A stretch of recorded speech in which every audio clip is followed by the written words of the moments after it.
बिस्मिल्लाहिर्रहमानिर्रहीम। अस्सलाम वालेकुम डियर स्टूडेंट्स। आज हम 10th क्लास फिज़िक्स के चैप्टर इलेक्ट्रोस्टैटिक्स स्टार्ट करेंगे। तो अभी जो आपने एक छोटी सी वीडियो देखी थी लाइटनिंग स्ट्राइकिंग की, इस लाइटनिंग स्ट्राइकिंग की वजह क्या है? इसकी वजह स्टैटिक इलेक्ट्रिसिटी या स्टैटिक चार्ज होता है।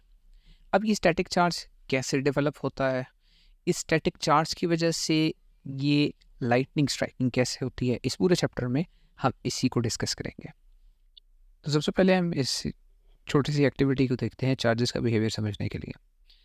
अभी हमारे पास इस एक्टिविटी में एक जंपर है और एक बलून है। अब जंपर और बलून के ऊपर आप अगर गौर से देखें तो ये पॉजिटिव और नेगेटिव चार्जेस इवनली डिस्ट्रीब्यूटेड हैं, क्योंकि हर एक न्यूट्रल ऑब्जेक्ट के ऊपर पॉजिटिव और नेगेटिव चार्जेस इसी तरह इवनली डिस्ट्रीब्यूटेड होते हैं।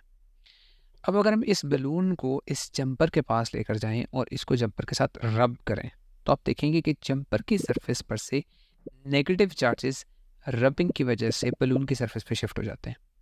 और जब बलून को अलग करेंगे जंपर से, तो चूंकि नेगेटिव चार्जेस जंपर की सरफेस से ट्रांसफ़र हो गए थे बलून की सरफेस पे, इसलिए बलून नेगेटिवली चार्ज हो जाएगा और जंपर पॉजिटिवली चार्ज हो जाएगा, बिकॉज उसके ऊपर से नेगेटिव चार्जेस की तादाद कम हो गई है। अब अगर इस बलून को मैं रिलीज़ करूँगा तो ये जंपर की तरफ अट्रैक्ट होगा, simply because they both have now opposite charges. So जो पहली चीज़ यहाँ में देखने को मिलती है कि रबिंग की वजह से, फ्रिक्शन की वजह से एक ऑब्जेक्ट से नेगेटिव चार्जेस या इलेक्ट्रॉन्स ट्रांसफ़र हो सकते हैं एक दूसरे ऑब्जेक्ट पर। और याद रखिएगा, हमेशा सिर्फ नेगेटिव चार्जेस ही ट्रांसफ़र होते हैं, पॉजिटिव चार्जेस ट्रांसफ़र नहीं होते। तो फ्रिक्शन की वजह से चार्ज ट्रांसफ़र हो सकता है। सेकेंडली, अगर दो ऑब्जेक्ट्स ऑपोजिटली चार्ज हैं तो वो एक दूसरे को अट्रैक्ट करेंगे। ये जंपर इस बलून को अपनी तरफ अट्रैक्ट कर रहा है। और अगर इस बलून को मैं इस वॉल के पास लेकर जाऊं, अब वॉल के ऊपर भी पॉजिटिव और नेगेटिव चार्जेस इवनली डिस्ट्रीब्यूटेड हैं, लेकिन आप देखिएगा जब इसको मैं वॉल के करीब लेकर जाऊंगा तो नेगेटिव चार्जेस जो वॉल के ऊपर हैं वो रिपेल होंगे और वो थोड़ा सा दूर की तरफ चले जाएंगे। अब जो पॉजिटिव चार्जेस वॉल पर हैं और negative charges in the balloon again एक दूसरे के साथ अट्रैक्ट होने की वजह से बलून थोड़ी देर के लिए स्टिक कर जाएगा वॉल के साथ। लेकिन अगर इसको मैं फ्री करूं तो अगेन ये जाएगा वापस जंपर की तरफ, बिकॉज जंपर पर ज़्यादा स्ट्रॉन्ग पॉजिटिव चार्ज है और वॉल के मुकाबले में, और बलून के ऊपर नेगेटिव चार्ज एक्यूमुलेट हुआ है। So basic property of charges is charge can be transferred through friction and opposite charges attract each other, similar charges repel each other। तो हम अपने इस न्यू चैप्टर इलेक्ट्रोस्टैटिक्स में स्टैटिक चार्जेस के बारे में बात करेंगे। तो स्टैटिक चार्जेस ऐसे चार्जेस होते हैं जो कि फ्रीली मूव नहीं कर सकते, अनलाइक फ्री मूविंग इलेक्ट्रॉन्स जो हम करंट इलेक्ट्रिसिटी में नेक्स्ट चैप्टर में पढ़ेंगे। स्टैटिक चार्जेस एक जगह पर एक्यूमुलेट हो सकते हैं लेकिन मूव नहीं कर सकते, और इस एक्यूमुलेशन की वजह से बाज़ औक़ात स्पार्क, शॉक या लाइटनिंग स्ट्राइकिंग जैसे फिनोमिनन्स देखने को मिलते हैं। ये एक एक्सपेरिमेंटलिस्ट हैं पीटर टेरन, वो बहुत ज़बरदस्त साइंस एक्सपेरिमेंट्स करते रहते। तो यहाँ पर उन्होंने जो लाइटनिंग स्ट्राइकिंग का फिनोमिना है, अपने घर के बैकयार्ड में एक टेस्ला कॉइल और जंक मटीरियल्स को यूज़ करते हुए लाइटनिंग स्ट्राइकिंग का एक फिनोमिना बहुत ज़बरदस्त उन्होंने डेमोन्स्ट्रेट करके दिखाया हुआ है।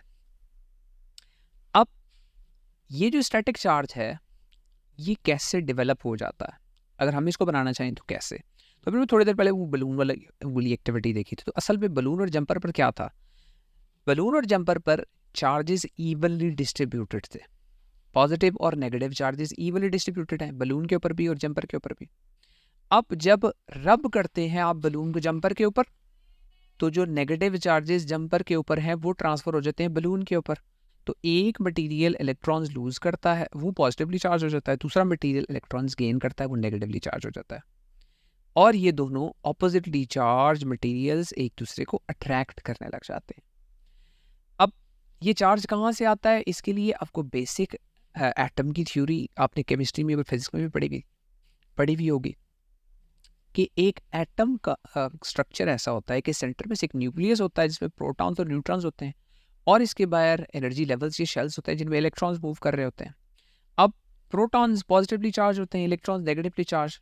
So number of protons usually number of electrons के बराबर ही होता है और एटम न्यूट्रल होता है।